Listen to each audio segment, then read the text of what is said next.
Hey guys, I'm Saurav, and in this video, let's talk about 7 tips to become a better photographer.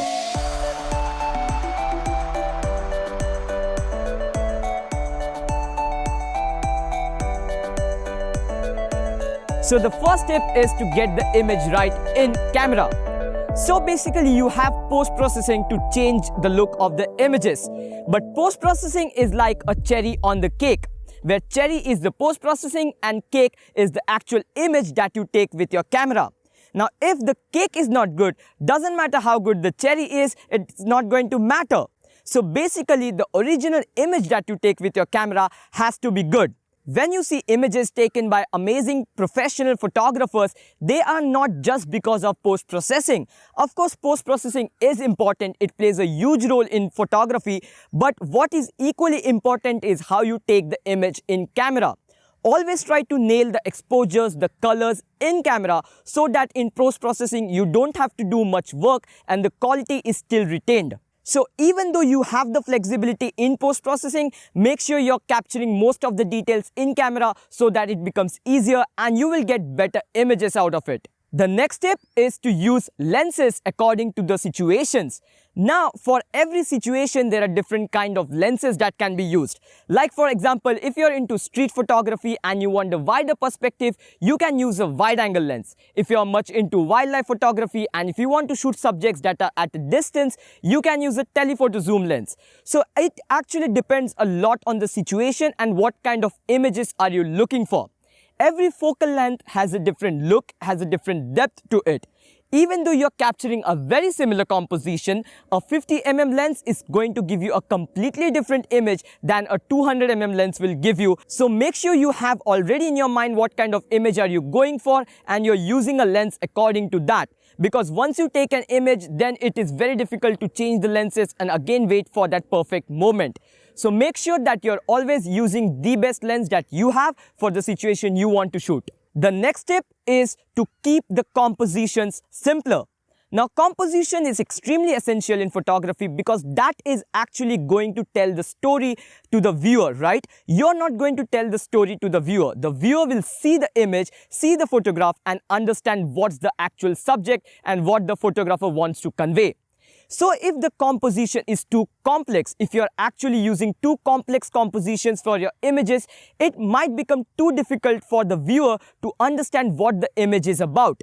So make sure that you're using different compositions, maybe like rule of thirds, leading lines, symmetry. There are a lot of composition rules. You can obviously experiment and it's always recommended to experiment with different compositions. But at the same time, make sure you're not too much confusing the viewer and the composition is actually helping to tell the story rather than actually confusing it. The next tip is pre-visualization and planning.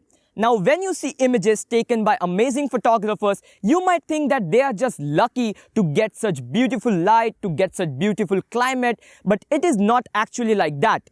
Sometimes you can be lucky and you can get good images, but if you really want to capture better images consistently, you actually have to do some planning and research before you go to shoot. I have always told this in my video that photography is just not going on the location and pressing the shutter button. You have to do a lot of planning and a lot of research about the location you're going in.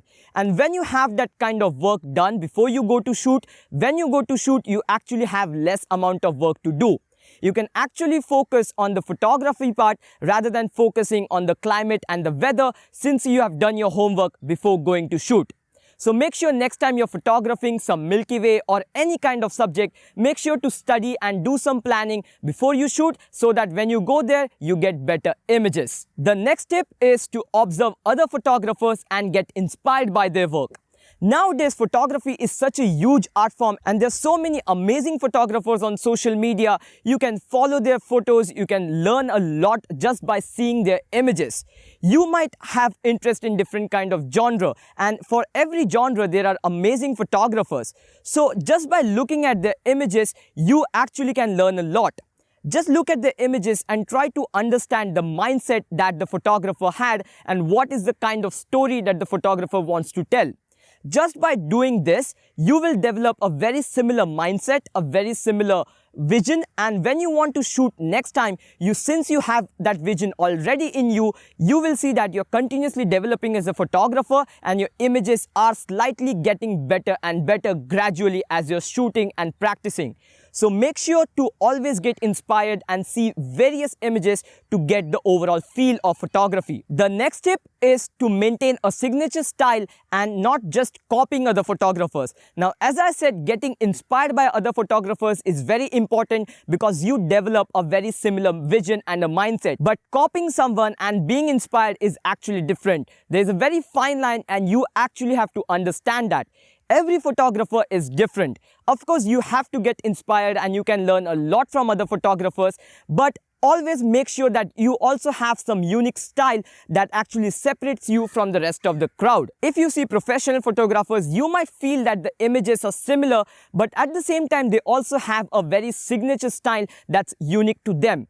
So make sure, even though you're getting inspired, even though you're learning a lot of things from your role models, make sure to add a kind of unique style or a unique signature from your side to separate your images from the rest of the images. The last but not the least is don't be pressurized. Now, sometimes photography can be extremely disappointing and extremely pressurizing. But the thing is, you have to be relaxed, okay? You might not always get the images you want, okay? The role models might get some different images. You might not get as good images as they are getting. But it's completely fine. It's not a competition. You actually have to enjoy it. Always remember, performance does not come from pressure. It only comes from passion. So be relaxed, okay? When you're shooting something, focus on the photography, focus on the aesthetic part, focus on the composition, and don't be pressurized. Be relaxed. Think with open mind and try to create better yet visually appealing images.